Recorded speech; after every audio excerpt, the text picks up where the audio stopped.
Hello বৌমা, তুমি কোথায়? কোথায় আবার? এই সময় তো আমি অফিসেই থাকি। কিন্তু বাবা, আপনি এখন কল কেন দিয়েছেন, তাও আবার ইমরানের নাম্বার থেকে? বৌমা, তুমি এখন একটু বাসায় আসো তো। কেন বাবা, এই সময় তো আমার অফিস টাইম। কিন্তু এখন আমি বাসায় কেন আসব? কি হয়েছে সেটা আপনি আমাকে খুলে বলুন। বৌমা, তুমি বাসায় আসলেই সব কিছু বুঝতে পারবা।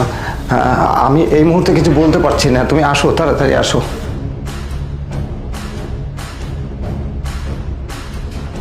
কি ব্যাপার বাবা, তুমি আমার রুমে কি করছো? না বাবা, আমি এমনি এসেছিলাম। এমনি এসেছো মানে? এই, তোমাকে না মানা করেছি আমার অনুমতি ছাড়া আমার ঘরে কখনো আসবে না? তুমি কেন এসেছো? যাও যাও বলছি। বাবা, তুই এগুলো কি করছিস? আমার সুন্দর বৌমা ঘরে রেখে তুই এই গার্লফ্রেন্ড নিয়ে এসে ঘরের মধ্যে কি করছিস বাবা? এগুলো আসলে ঠিক হচ্ছে না বাবা।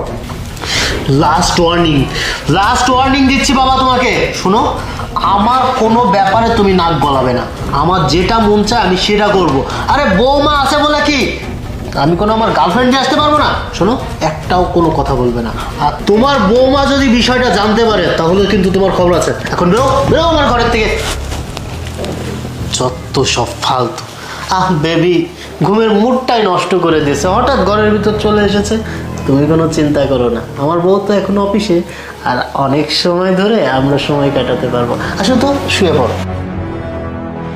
কি? তার মানে ইমরান আমাকে এভাবে দিনের পর দিন ঠকাচ্ছে আর বাবার সাথে এরকম ব্যবহার করছে, তাই না? আমি সব কিছু আজকে ধরে ফেলবো। আমি এখনই বাসায় যাব, ওকে হাতে নাতে ধরবো।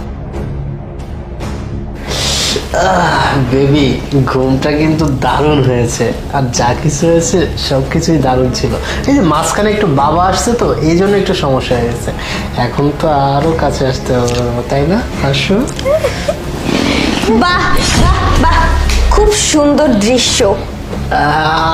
আরে তিশা, তুমি এই সময়, তুমি না অফিসে ছিলে, তোমার তো ছুটি হওয়ার কথা আর দেরিতে, তাই না?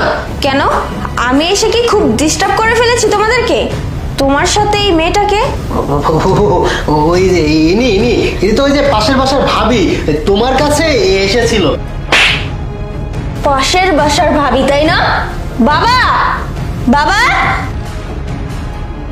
ইমরান, তুমি নিজেকে অনেক চালাক মনে করেছিলে, তাই না? তোমরা দুজন